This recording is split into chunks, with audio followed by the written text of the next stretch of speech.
Buenas tardes, muchas gracias a todos ustedes por estar aquí. Efectivamente, director de Planificación Estratégica de Toshiba. Me dijeron, esta es una plática muy informal, no me hablaron por teléfono, vente a dar esta plática, es algo muy informal. Me dijeron, pero tienes que ser simpático. Y yo le dije, hijo, tengo un problema, llevo 15 años siendo consultor. Y a los consultores nos pagan por ser muy pesados, muy pesados. Pero más allá de esto, lo que sí creo que podemos hacer hoy es reflexionar un poco. Entonces acá traje a unos amiguitos que se los voy a mostrar. ¿Lo conocen? Sí, es un grillo, sí, es un chapulín, sí, acá conocido en México como chapulín. Imagínense que este chapulín, ustedes son chiquitos, ¿no? y juegan con estos chapulines, hacen carreras de chapulines, ¿no? ¿Han hecho carreras de chapulines alguna vez? No, bueno. Pues resulta que ustedes se encariñan con su chapulín, ¿no? Chapulín. Imagínate que este es su chapulín y yo me lo como. ¿Sí? Bueno, en China hacen eso. En China tienen chapulines de mascota. Sí, yo estuve en China un tiempo y me tocó ver cómo los niños y no tan niños juegan con los chapulines. ¿Sí? Ustedes se rieron. Imagínense a un chino que los vean comiéndose a su mascota. Es lo mismo que nos pasa a nosotros cuando vemos a un chino comiendo perro, por ejemplo. ¿Sí? Hay una liga emocional directa entre la alimentación y nuestra cultura. Y de eso vamos a hablar hoy, de cultura. Pero de cultura en la empresa, y no de cultura empresarial, sino de aquellas empresas que tienen colaboradores que son de diferentes culturas, de liderazgo transcultural. ¿Sí?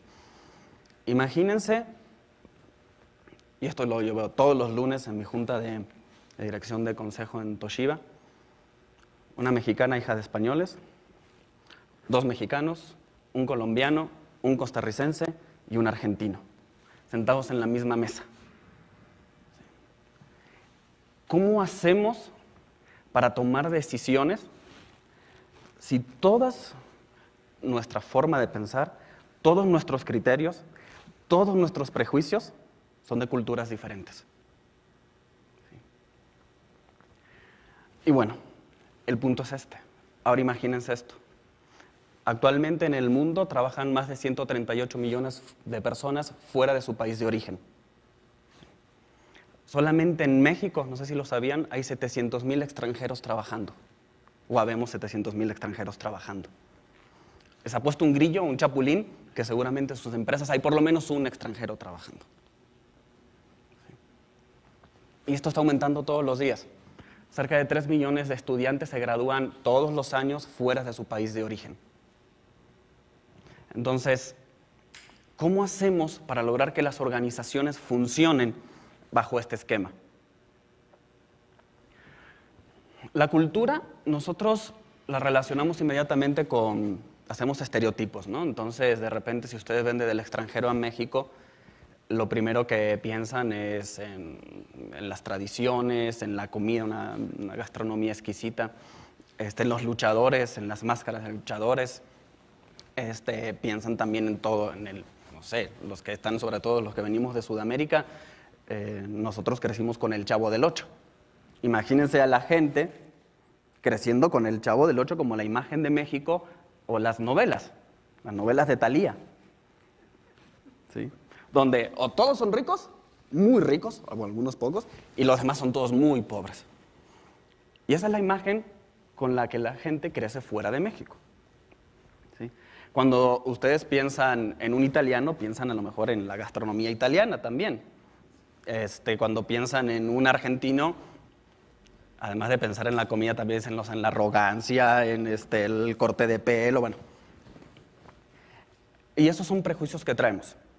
Y todos nosotros lideramos desde nuestros prejuicios. No lideramos desde el punto de vista del otro, sino que lideramos desde nuestra propia cultura. Y todos los modelos de liderazgo funcionan dentro del mismo contexto cultural. Modelo de liderazgo autocrático, modelo de liderazgo más consensual, el modelo de liderazgo que quieran. Un modelo de liderazgo autocrático es más aceptado en Latinoamérica, por nuestra propia cultura. No dije que funciona mejor, es más aceptado. En Estados Unidos un modelo de liderazgo autocrático no funciona, ni es aceptado. Entonces, ¿qué pasa si tengo en la misma mesa sentado a un latinoamericano y a un norteamericano? ¿Qué modelo de liderazgo aplico? ¿Situacional? No, porque el situacional aplica para la misma situación dentro de la misma cultura. No puedo aplicar un modelo de liderazgo situacional.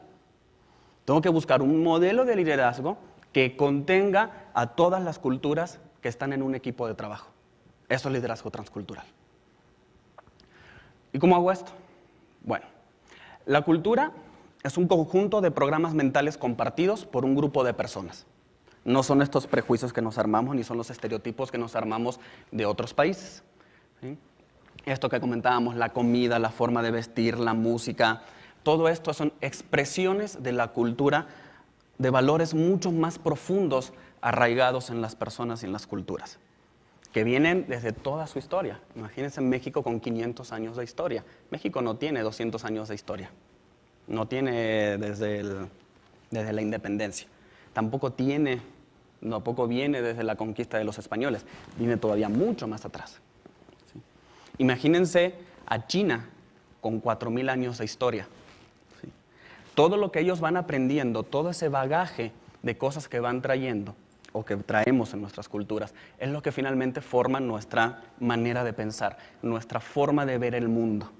¿Sí?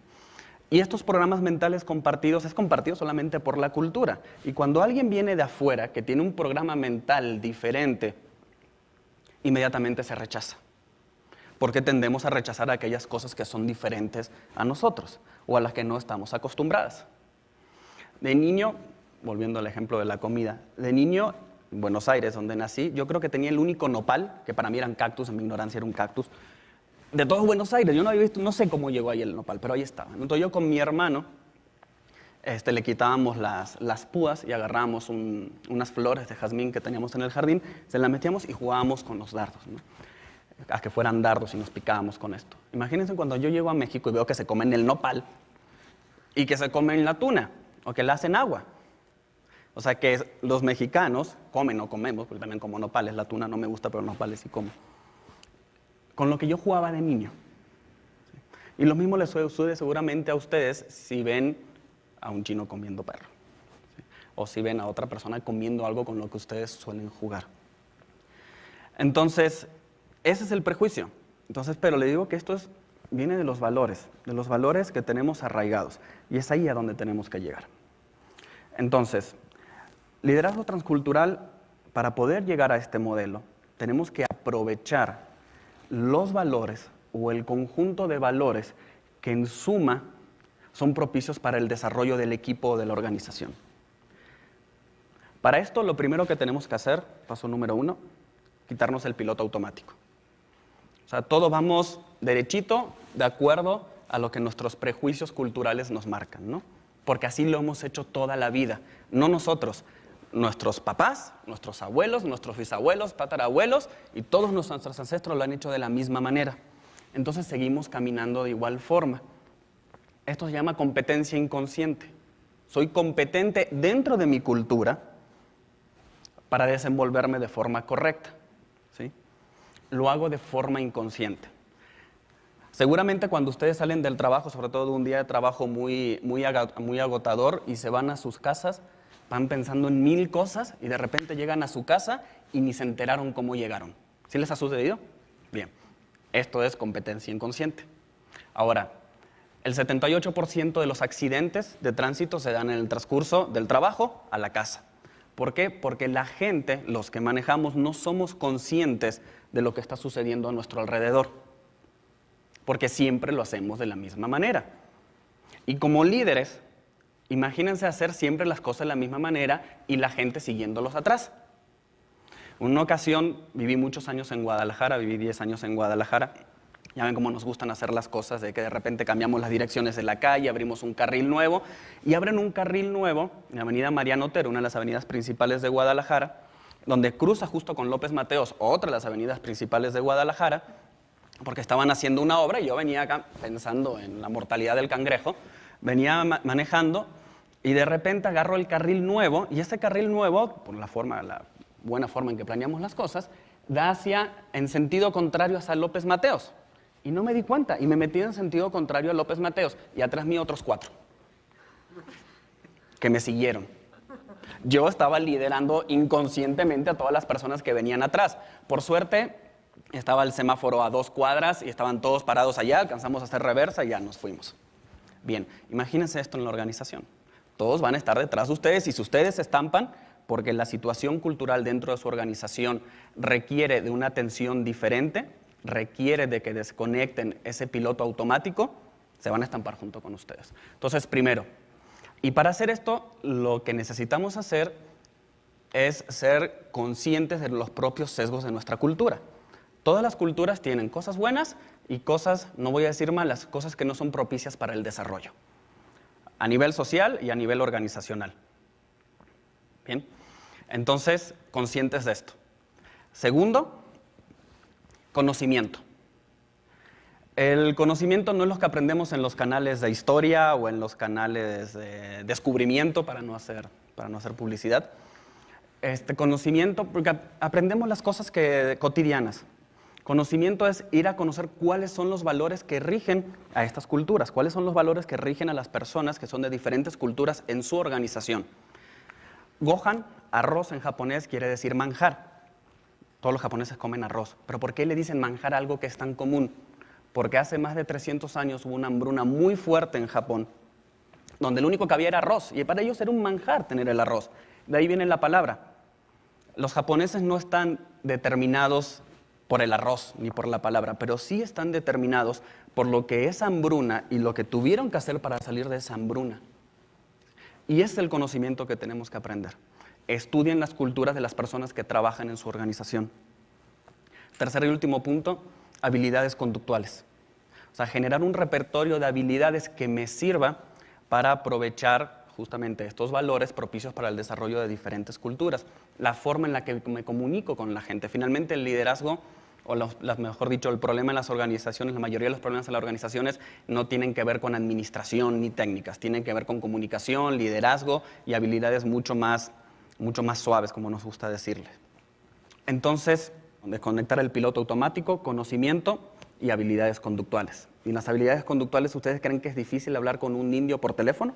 Una persona de la India. Si les toca hablar inglés con una persona de la India, bueno, traten de hacerlo enfrente de ellos. Estaba dirigiendo el proyecto de una empresa india muy importante en Guadalajara, que abrió ya hace unos cuantos años allá, y estaba hablando yo con el director de proyectos de mi contraparte de esta empresa india, y decía, bueno, la estrategia que vamos a seguir, le estaba comentando, y empieza...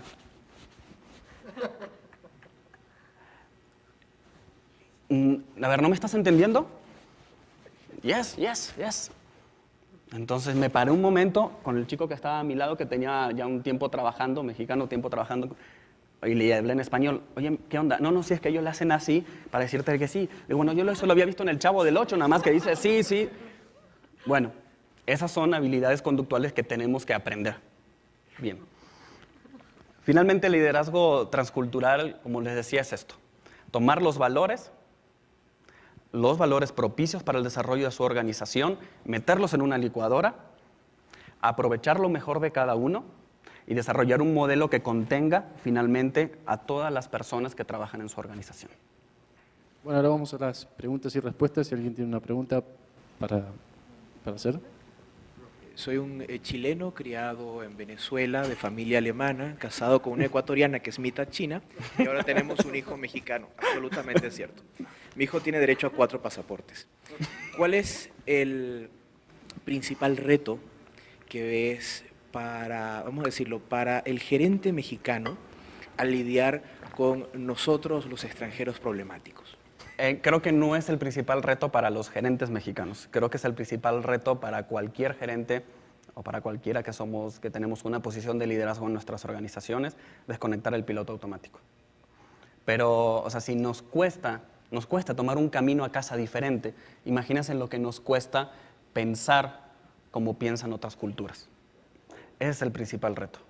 O sea, quitarse los prejuicios que tenemos de nuestra propia cultura, criticarnos a nosotros mismos Y una vez que somos capaces de criticarnos a nosotros mismos, ver cuáles son los valores en las personas que estamos liderando. Hola, buenas tardes. Buenas tardes. Hablaste de que a los mexicanos tú nos ubicabas por el Chavo del Ocho, por ejemplo, y nosotros pensamos en Egipto y pensamos en un tipo con un turbante en el desierto, ¿no? Así es. ¿Cómo pensarías tú en que hay una imagen realmente hacia nosotros como México? Y en el mundo de los negocios tenemos ciertas etiquetas. Ahora sí que son etiquetas culturales que a veces nos tenemos ganadas. ¿Cómo cambiarlas? La percepción está construida de dos cosas. Lo que transmite la otra persona, lo que intenta transmitir, y nuestros propios prejuicios. Los prejuicios de la otra persona tú no los puedes cambiar. Lo que puedes cambiar es lo que tú transmites. Y ahí está el secreto, o sea, tener mucho cuidado en lo que estás transmitiendo, en lo que estás tratando de transmitir. No tienes que cambiar tu cultura, no tienes que dejar de hacer negocio como se hace en tu cultura. De hecho, las organizaciones transnacionales que más éxito tienen, como es en el caso nosotros de Toshiba, quienes lideran la organización suelen ser personas de la misma región, por lo menos, porque entendemos que para hacer negocios necesitas estar dentro del mismo contexto cultural, ¿sí? Lo que tienes que cambiar es lo que transmites. Fijarte qué es lo que está, o sea, es lo mismo, qué es lo que estás, o sea, cuáles son tus valores que no son propicios para el desarrollo, que no son propicios para hacer negocio, cómo hago yo negocios más sustentables, cómo hago negocios a largo plazo, y eso, tratar de transmitirlo. Lo que la otra persona percibe depende del prejuicio de la otra persona. Bueno, muchísimas gracias a todos.